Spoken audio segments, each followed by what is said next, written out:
With me now to talk about this is Congressman Greg Steube. He is a member of the House Foreign Affairs Committee. He represents the 17th Congressional District of the Sunshine State. Congressman Steube, welcome back to the program. Yeah, thanks for having me. It's good to see you. So, Greg, what are your thoughts on the president's virtual meeting with the Chinese communist dictator? Well, I mean, the first thing that sticks out to me is we've just gone and we're still going through this pandemic. I mean, here in Washington, D.C., where I sit right now, there's still mask mandates. They just issued a vaccine mandate on businesses through OSHA. You have all these things happening, yet there's not a serious conversation about doing an investigation on the Chinese Communist Party virus that came from the Wuhan Institute of Virology, which we know there was an investigation done by Republican members on the Foreign Affairs Committee, came from the Institute of Virology there in Wuhan, China. Why aren't we pressing them? If the Biden administration is so concerned about this virus, why aren't we trying to, one, investigate the origins of it so it doesn't happen again, two, make sure there aren't U.S. taxpayer dollars going to gain of function research and all these other issues that are underlying the COVID-19 pandemic, of which, of course, weren't discussed in detail there.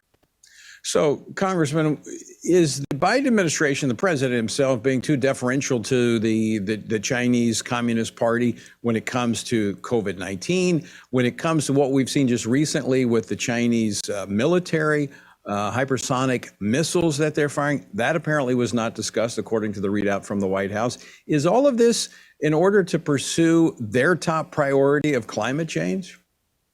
I think that's part of it. And the other part of it is obviously we all know now the facts of Hunter Biden and how much money he got from the Chinese Communist Party while Joe Biden was the sitting vice president of the United States. So obviously there's a relationship there. There's a compromise there where our current administration, President Biden, is not going to do anything that's going to undercut what the Chinese Communist Party is trying to do, because he has a vested interest and his son still has a vested interest in a Chinese Communist Party company. So I think there's a lot of things going on there. Back to what's happening in Taiwan, there's at least 40 sorties that the Chinese Communist Party has done into the airspace of Taiwan. Was there anything from the White House about that clear offensive direct action that the Chinese Communist Party is taking in Taiwan?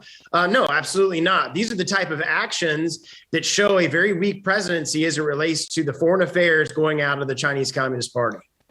Congressman Steube, let me ask you a kind of final question on that front of Taiwan. As one who's worn our nation's uniform, you were in the United States Army, you served in combat.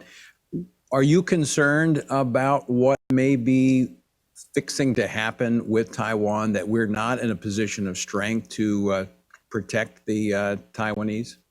We are absolutely not in a position of strength, and to build on that, we don't have a president in a White House and a Department of Defense that's willing to take necessary action, one, to defer and deter Chinese Communist Party aggression in Taiwan. And if something were to happen, I don't see this administration taking a strong stance in relates to it. And if Taiwan, say, were to fall to the Chinese Communist Party, the entire Pacific East, the Far East, would be very, very problematic. You'd have Japan that would be very concerned about that. Australia would be very concerned about that. And they're concerned about that now.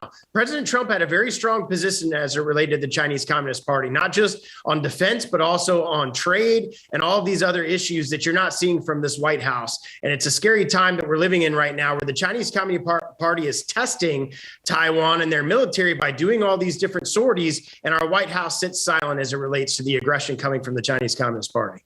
I said that was the last question. You mentioned trade. That was apparently something that the president spent a lot of time on, talking to the communist dictator.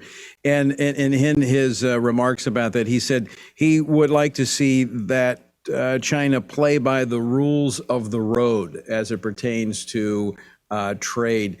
Do you have any anticipation that China will play by the rules of the road?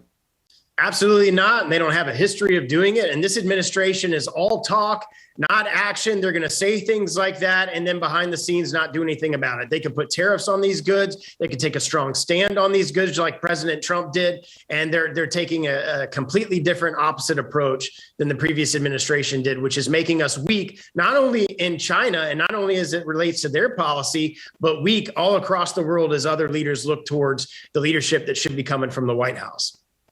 Congressman Greg Steube, always great to see you. Thanks so much for joining us today. Yeah, thanks for having me.